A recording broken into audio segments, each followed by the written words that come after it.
কৌশিক আপোনাৰ পৰা জানিব বিচাৰিছোঁ এটা মাহৰ ভিতৰতে দুগৰাকীকৈ ছাত্ৰৰ এনেধৰণৰ ঘটনা এনেধৰণৰ পথ বাছি লৈছে দুগৰাকীকৈ ছাত্ৰই গতিকে কেনেদৰে এই ঘটনাটো সংঘটিত হৈছিল কি কাৰণত আত্মহননৰ দৰে পথ বাছি লৈছে ছাত্ৰগৰাকীয়ে কি তথ্য আছে যে IIT গুৱাহাটীৰ দৰে এখন ভাৰতবৰ্ষৰ উচ্চ শিক্ষা প্ৰতিষ্ঠানত মাহকত দুটাকৈ যদি শিক্ষাৰ্থী আত্মহননৰ দৰে ঘটনা কৰে তেতিয়াহ'লে খুবেই উদ্বেগজনক খবৰ কিয়নো IIT গুৱাহাটীত যোৱা নিশা এগৰাকী বিটেক কম্পিউটাৰ চায়েন্সৰ ছাত্ৰ তেওঁৰ নাম হৈছে ভীমলেশ কুমাৰ ঘৰ উত্তৰ প্ৰদেশত যোৱা তেওঁ ব্ৰহ্মপুত্ৰ হোষ্টেলত আছিলে আৰু তেওঁ 2022 বৰ্ষৰ IIT গুৱাহাটীত তেওঁ পঢ়িবলৈ আহিছিলে আৰু ইয়াৰ পূৰ্বে প্ৰায় এমাহ পূৰ্বে এগৰাকী ছোৱালী এগৰাকী ছাত্ৰী আত্মহৰণ কৰিছিল আৰু যোৱা কালি যি ঘটনা সংঘটিত হোৱাৰ পাছত প্ৰায় IIT গুৱাহাটীৰ প্ৰায় 3,000-4,000 ছাত্ৰই এই ছাত্ৰসকলে তেওঁলোকে কি কাৰণত এনেধৰণৰ ঘটনা সংঘটিছে তেওঁলোকে এক ধৰ্ণা কাৰ্যসূচী গ্ৰহণ কৰিছে IITৰ প্ৰশাসনীয় ভৱনৰ যাতে IIT কৰ্তৃপক্ষই ইয়াত তদন্ত কৰে আৰু ইয়াতে ইতিমধ্যে আমি গোপন সূত্ৰ যেহেতু IIT গুৱাহাটীত এনেধৰণৰ ঘটনা সংঘটিত হ'লে সাংবাদিকসকলক সম্পূৰ্ণভাৱে অহা যোৱা বন্ধ কৰি দিয়ে আমি কোনো ধৰণৰ তথ্য ল'বলৈ যাতে অপাৰত নহওক তাৰ কাৰণে তেওঁলোকে IIT কৰ্তৃপক্ষই এনেধৰণৰ ব্যৱস্থা কৰে কিন্তু আমি গোপন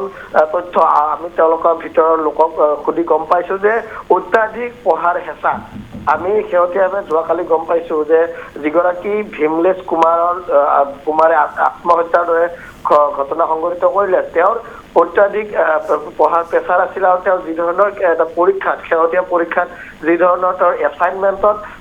মাৰ্ক পাব লাগিছিল সেই মাৰ্ক কিছু পৰিমাণে কম পোৱা বুলি ইতিমধ্যে বহুতে ক'ব খোজে আৰু সেই পৰীক্ষাৰ কম পোৱাৰ ষ্ট্ৰেছতে হয়তো তেওঁ এনে আত্মহত্যাৰ দৰে ঘটনা সংঘটিত কৰিলে আৰু ইয়াৰ প্ৰতিবাদত প্ৰায় যোৱাকালি IIT গুৱাহাটীৰ প্ৰশাসনীয় ভৱনৰ সন্মুখত IIT গুৱাহাটীৰ সকলো বিটেক ছাত্ৰই এক ধৰ্ণা কাৰ্যসূচী গ্ৰহণ কৰে তেওঁলোকে উই ওৱান জাষ্টিচ এনেধৰণে শ্লোগানেৰে প্ৰথমবাৰৰ কাৰণে আমি দেখিছোঁ যিহেতু আমি IIT গুৱাহাটীত বহু বছৰৰ পৰা সংবাদ সংগ্ৰহ কৰি আছোঁ যে IIT গুৱাহাটীত ছাত্ৰই এনেধৰণে জাষ্টিচৰ কাৰণে ধৰ্ণা দিয়া প্ৰথম কাৰ্যসূচী দেখিছোঁ তেওঁলোকৰ উদ্দেশ্য এটাই যাতে ছাত্ৰসকলক তেওঁলোকক পঢ়াৰ সম্পূৰ্ণ এটা পৰিৱেশ দিয়ে আৰু সুস্থ পৰিৱেশে তেওঁলোকে যাতে পঢ়া শুনা কৰিব পাৰে এনেধৰণৰ শ্লোগানৰ তেওঁলোকে ধৰ্ণা কাৰ্যসূচী গ্ৰহণ কৰে বহু সময়লৈ IIT গুৱাহাটীৰ প্ৰশাসনীয় ভৱনৰ সন্মুখত তেওঁলোকে ধৰ্ণা কাৰ্যসূচী গ্ৰহণ কৰে পিছৰ পৰ্যায়খিনি তেওঁলোকে IIT কৰ্তৃপক্ষই আহি কি ধৰণে আলোচনা বিলোচনা কৰিছে এই ক্ষেত্ৰত আমি এতিয়ালৈ গম পোৱা নাই কিন্তু এটা কথা ক'ব লাগিব যে অত্যাধিক প্ৰেছাৰ পঢ়াৰ প্ৰেছাৰ বা কৰ্তৃপক্ষৰ বিভিন্ন ধৰণৰ প্ৰেছাৰৰ ফলত যে IIT গুৱাহাটীত শেহতীয়াভাৱে এমাহতে দুগৰাকীকৈ শিক্ষাৰ্থীয়ে আত্মহত্যাৰ দৰে ঘটনা সংঘটিত কৰে এয়া কিন্তু স্পষ্ট হৈ উঠিছে হয় কৌশিক আপোনাক ধন্যবাদ জ্ঞাপন কৰিছোঁ বিষয়টো সন্দৰ্ভত সবিশেষ তথ্যখিনি জনোৱাৰ বাবে